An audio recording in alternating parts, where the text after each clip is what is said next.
Hey everybody, HomeSliceHenry here, and in today's video, we're going to be taking a look at a really fun team in the Sinnoh Cup featuring double close combat users INFERNAPE and LUCARIO. Both INFERNAPE and LUCARIO are quite glassy, but can pack a devastating punch with their charge moves. And since they share a ground type weakness, I have Abomasnow on the lead to help cover for that. This is definitely not a team I would recommend for climbing rank, as certain Pokemon like Toxicroak are massive core breakers, but I did want to share the battles as I had an absolute blast landing a ton of close combats. So without further ado, let's hop into the matches and let's see some close combats. Picking up a fantastic lead in Drifblim in the first match, the opponent safe switches into their own Lucario, and they are met with INFERNAPE.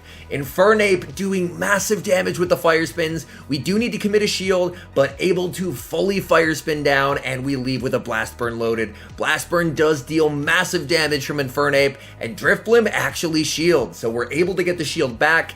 And now I'm going to bring in Abomasnow right away, because importantly, their switch timer is not yet up, so they're stuck in a really bad matchup.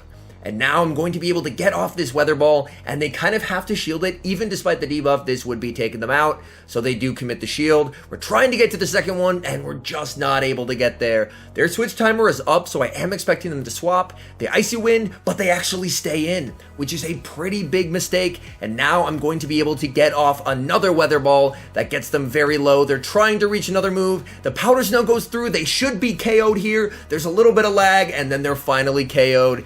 In the back is Bastiodon, and Lucario has a special present for Bastiodon here, charging up the close combat. Close combat absolutely vaporizes the Bastiodon, and that is a good game.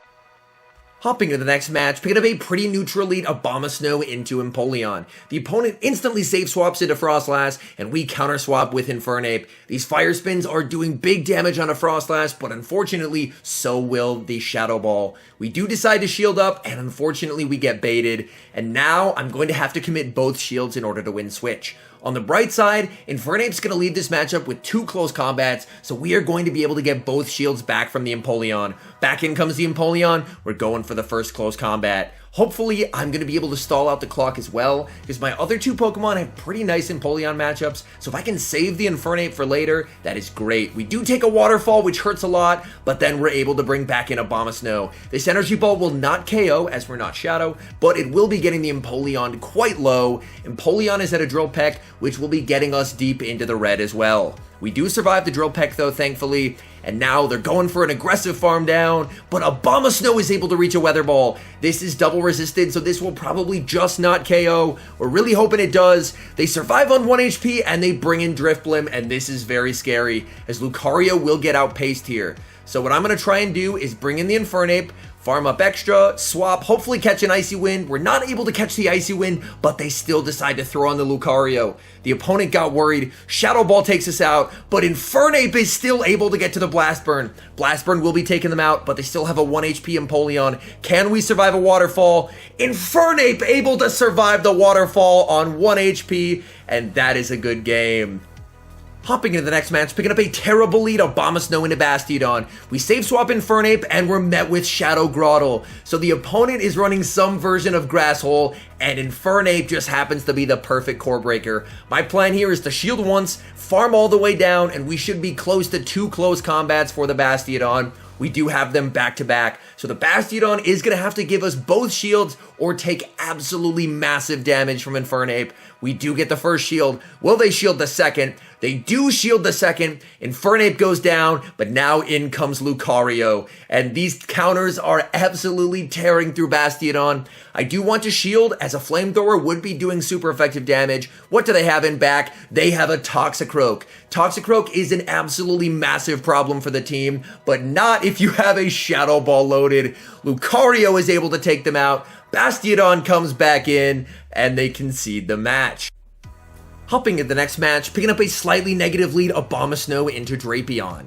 The opponent instantly save swaps into Lucario, so we are going to counter swap with INFERNAPE. Unfortunately, we are unable to sneak through a Fire Spin there, which is a little rough, as we are going to take some extra counter damage that we don't normally have to in this match. But the good news is we still survive with a decent amount of health on Infernape, so we should be able to reach the back-to-back close combats versus the Drapion. Drapion comes back in, and we're able to get to the back-to-back close combats. This will be doing big damage, almost one-shotting the Drapion, and we're at a second close combat. Will they decide to give up the shield? They just let the Drapion go down, and they have Toxicroak in the back, and this is an absolute nightmare for this team, as our only pseudo-Toxicroak answer is Infernape, which still doesn't have a great matchup. So my plan here is I'm going to try and get both shields with Weather Ball, and then we just somehow have to hope that Lucario can outpace, but there's just absolutely no shot. I kept this battle in as a reminder that this is definitely more of a team for fun than for anything, because if you see a Toxicroak, you're probably going to have a very rough day. And as you can see there, opponent saved shields for Toxicroak. Toxicroak fully sweeps me, and that is a good game. Picking up another Bastiodon lead in the next match, we save switch into Infernape, and this time we bait out Toxicroak. Again, Toxicroak is an absolute nightmare for this whole team. I am going to shield up the Mud Bomb because I want to try and get a shield back and do as much Fire Spin damage as possible. Toxicroak is not the tankiest Pokemon around, so we're actually able to get it fairly low with the Fire Spins, and after sneaking through that Powder Snow, I'm hopeful if we correctly shield the Sludge Bomb, which we do, that we can farm down. Come on, Abomasnow! Abomasnow is able to take them out, and now the question is, can Lucario down a shield beat whatever's in back? We know they're bringing back in the Bastiodon. We bring in Lucario, and it's their own Abomasnow. And we may have a chance here if we can fully farm down before they reach back-to-back Weather Balls. They're at the first. Can they get to the second? Come on, Lucario! Lucario is able to farm down! We're going to be able to reach the back-to-back close combats versus the Bastiodon. Going for the first. Do they respect it? They do not. Bastiodon gets absolutely one shot, and that is a good game.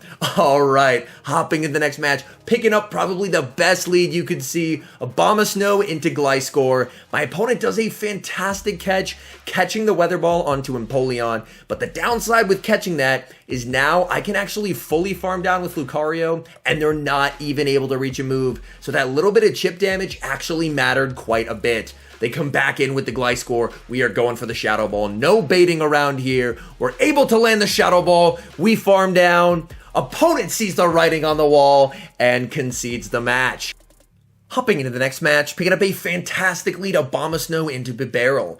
The opponent instantly save switches into Froslass, and we, of course, counter swap with Infernape. We have seen this play out before. We just double shield and farm down, but this Froslass is actually running Crunch instead of Shadow Ball, which means, you know what? We actually don't have to commit the second shield, so this is even better for us, as we are still going to leave absolutely loaded with energy and with back-to-back close combat. So if they bring back in Bibarel, Bibarel is in for a world of hurt. We blind throw the close combat, but the opponent makes a very nice play, and they bring in their third, which is Toxicroak.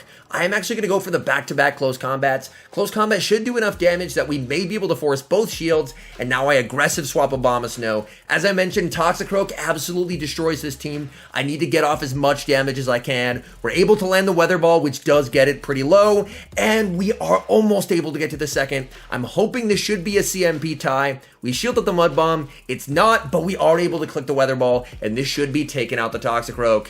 Weather Ball actually does not. They actually managed to catch onto Bibarel, so it didn't show on my screen, but they were able to catch. So that Toxicroak is unfortunately still alive in the back. And now, can Lucario survive long enough to farm down? This should be the Surf. Will this Surf be taking out Lucario? Lucario barely lives, able to farm down, and we leave with the close combat. Close combat is going to be enough to take out the Toxicroak. So on 1 HP, Lucario able to bring the pain.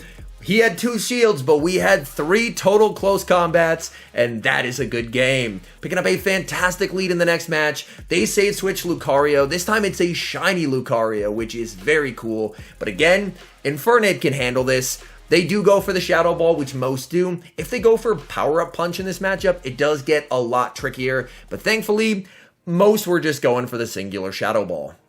They bring in their own Infernape. Oh my goodness, we are going for the Blast Burn. Blast Burn does very big damage, but I'm pretty confident that they're not quite at a move, so my Lucario is able to farm down, and now the question is their Drifblim going to be able to carry in this match? We are going for the Shadow Ball. Shadow Ball will be forcing a shield, and now I aggressive switch into Abomasnow. Abomasnow can survive any one move, which is absolutely fantastic. We tank that Shadow Ball, not worried about that whatsoever. But the only thing I am worried about is potentially getting Hex down, as we are starting to get very low. They do commit the shield. This will be the Icy Wind. So the question is, can we reach the Weather Ball here? This is going to be close. We're able to undertap, and we get the Weather Ball. Will this Weather Ball KO after the Icy Wind? It will not, but we are able to simultaneous KO Lucario alive in the back, and we get the win.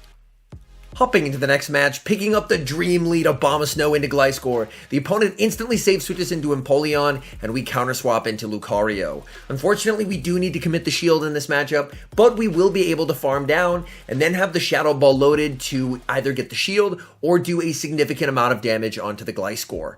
The opponent is trying to wait out their switch clock, as they definitely do not want the Gliscor switch locked into the Abomasnow. We are going for the Shadow Ball. Shadow Ball able to connect, and then we get Wing Attack down. We instantly bring in the Abomasnow because their switch clock is still not up yet, since that mid game was so short. They go for the Night Slash. We're going for the very aggressive farm down, and we get it. What's in back? And it is Bibarel. At this point, this is a little scary. I am not baiting. We are going for the Energy Ball. Energy Ball lands. We bring in the Infernape to do the last little bit of damage, and that's a good game. Hopping into the next match, picking up a rough lead in Froslass, we save switch into Lucario, and we are met by Toxicroak. So things are going absolutely terribly in the next match, as again, Toxicroak absolutely destroys this entire team. We are able to get a shield, which is nice, but the Toxicroak is absolutely loaded. I'm going to bring back in Abomasnow and try and do as much damage as I can. I shield up, but unfortunately we get baited, and I'm going for the Weather Ball right away, hoping against hope that they let the Toxicroak die, but they recognize how weak I am, and honestly at this point, I'm just going to let this go, save it for Infernape. They actually bait again, and there's a simultaneous switch. We bring in Infernape, and they bring in the Froslass. Unfortunately, I cannot farm down before they reach 2 charge moves, and by them throwing Avalanche, my guess is they're probably not running Crunch. We'll overfarm as much as we can, go for the Blast Burn to KO, and then we really need Infernape to have a good matchup in the back. We will have to see, and it's Cresselia. And unfortunately, Cresselia, we cannot one-shot with Blast Burn. Blast Burn does do very big damage onto Cresselia, but unfortunately not quite enough damage, and without having a shield, we are going to go down to the Moonblast. Now we need Abomasnow to put in a massive amount of work here. The opponent tries to catch onto the Toxicroak. We overfarm by 1, and we go for the Weather Ball. Now the question is, can we get to the Energy Ball before Cresselia? And unfortunately, we cannot. We were able to make this one quite close, but unfortunately not quite able to get the win. Hopping into the final match, picking up the Nightmare lead, Abomasnow into Shadow Magnezone. We save switch into Infernape, and we're met with Cresselia. This is unfortunately a pretty poor matchup for Infernape, as we're not able to win this in even shield situations, but Cresselia shields up our first move.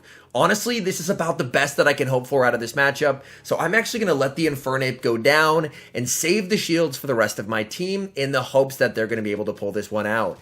Unfortunately, Cresselia is still quite healthy. An Energy Ball will not KO from this range. I'm probably going to need a Weather Ball and an Energy Ball to take it out. We are going for the Weather Ball first, and then we'll try and get to that Energy Ball. We're almost there. The opponent tries to catch on a Shadow Magnezone, but we hold on to our energy and we bring in Lucario. We're going for the farm down. The opponent smartly goes for the Wild Charge to deny me any extra farm, and they bring back in Cresselia. Cresselia reaches a move. I can't afford to be hit with a Moonblast, so I shield it up. Unfortunately, I get baited with the Grass Knot. I'm going to overfarm as much as I dare, and I am going to be going for the Shadow Ball. I definitely do not want to debuff my defense with the close combat, and their final Pokemon is Froslass. Froslass with a shield advantage is absolutely terrifying. I'm baiting with the cheaper charge move in close combat. Our switch slot comes up, and we come back in with the Abomasnow. This Energy Ball will not KO, but it will get it very, very low. Froslass trying to farm up to 2, but Abomasnow is able to reach the Weather Ball. It's resisted. Is this going to be enough?